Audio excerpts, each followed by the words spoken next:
Michael Schur is a senior national correspondent. He's appeared on election shows, great political insight and commentary. Welcome to Backstory, Michael.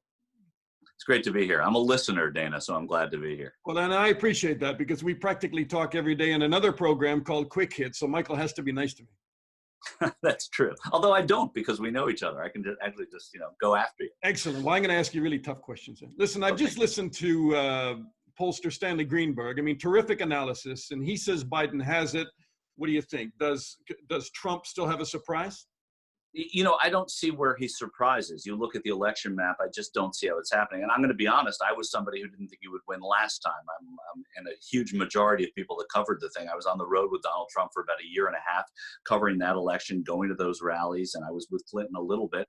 I didn't think there was a chance. There's something, you're a hockey fan, Dana. When you go to a hockey game, they say that everyone who cares about it is at the arena, which is why nobody watches it on television. Well, I sort of had the feeling there that everyone who cared about Donald Trump was at the venue, and I was certainly wrong about that. But what I don't think exists this time, and Stan Greenberg has a lot of information, which I think is really valuable to this conversation, but I also don't think in Joe Biden you have the same kind of candidate. As a matter of fact, I know that, as you did with Hillary Clinton. I think people really underestimated the negativity with which Democrats held Hillary Clinton. I also didn't think that they thought that a woman would vote for Donald Trump, and with all that we knew about him, and with the fact that you had a woman on as the nominee for the first time. So there's so much that was at play there that we all got wrong. And she also, by the way, being a hockey fan, I've been saying the Toronto Maple Leafs are going to win, every year since 1967, and they still haven't got a Stanley Cup. So I'm not going to call this election. But with Hillary Clinton, do you think that, she really had the perception of appealing to the elites and not the working class, especially working class white women? Yeah, and Stan Greenberg points that out. The deplorables line, which we all sort of thought, first of all, a lot of people agreed with, but they thought it was bad politics. We didn't realize, I don't think, the wedge that it put between Hillary Clinton, her supporters, and Donald Trump supporters. She walked into a trap with it, and that trap really energized a lot of people in the states that Donald Trump won by very little. You talk about Pennsylvania, Michigan, Wisconsin, those Rust Belt states, those manufacturing states where there is a real white middle class, and that white middle class is not moved by unions in the way they once were. They're people that will look at the candidate, and Donald Trump saying, throw the bums out, drain the swamp, that appealed to a lot of them, men and women alike. So if they were not offended by some of the things that he did, and his statements and tapes leaked talking of grabbing women in areas that he shouldn't have, why did women stick with him then, and why do you think that they won't now?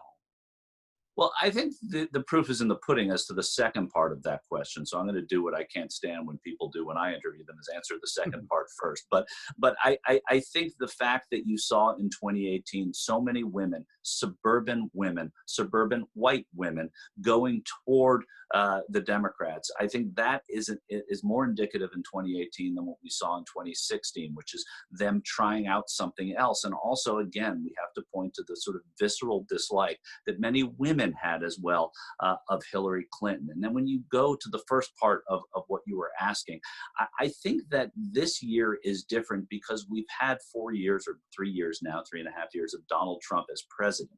And that's different than Donald Trump as a candidate. We know how he governs. We know what the country's been like for 3.5 years.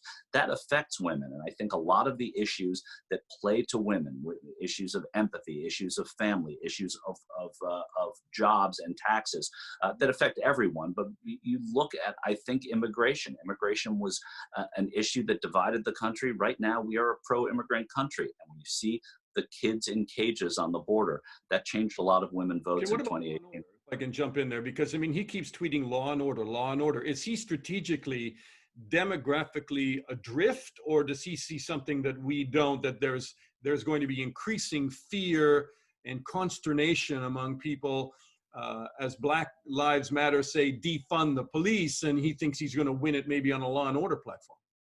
I think what he's doing, I would never advise somebody who won the presidency about how to win the presidency. I don't think he's doing it right this time. I don't think his base, for the most part, is going anywhere.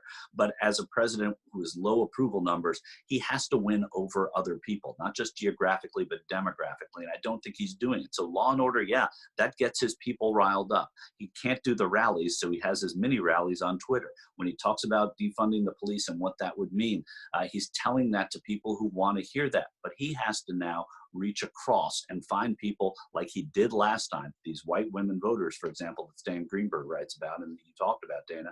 He's got to get those people to come to him or come back to him. It's tough to do that in just a little bit of time now. Greenberg made an interesting point in the article that he wrote for The Atlantic, and then also in the interview that I did with him. And I said, what can go wrong, which is just about anything in, months to come between now and November.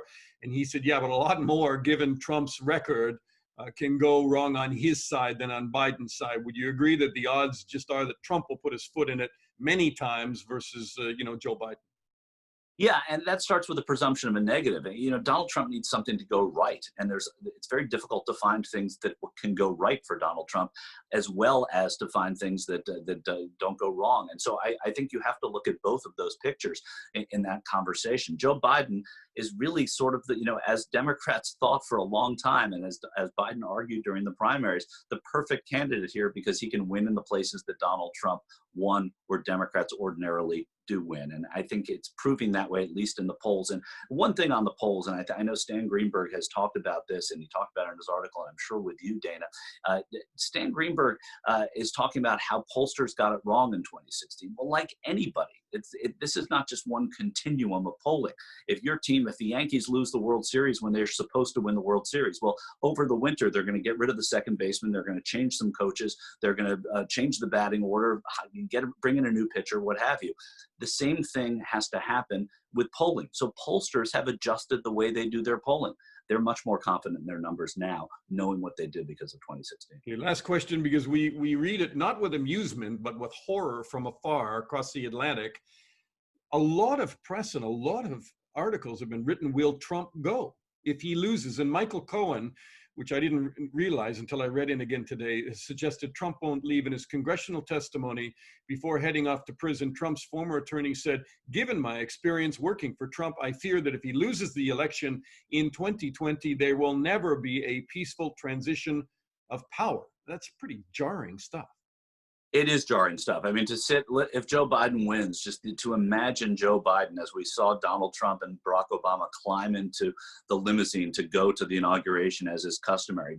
Do I think it will be in the way that we've seen that transition of power? I don't know. I don't think so, and I see reason for it. But there are a lot of people that are not Donald Trump that if they find that his brand loses, there are a lot of Republicans that are going to say, Mr. President, you have to do this. And if you don't, you're going to be hurting the party and the country for a long time. So it's not just Donald Trump making this argument in a bottle, in a vacuum. I think it's going to be other people that persuade him it has to be done in a certain way. Michael, I'll see you on Quick Hits. Thanks so much. Thanks.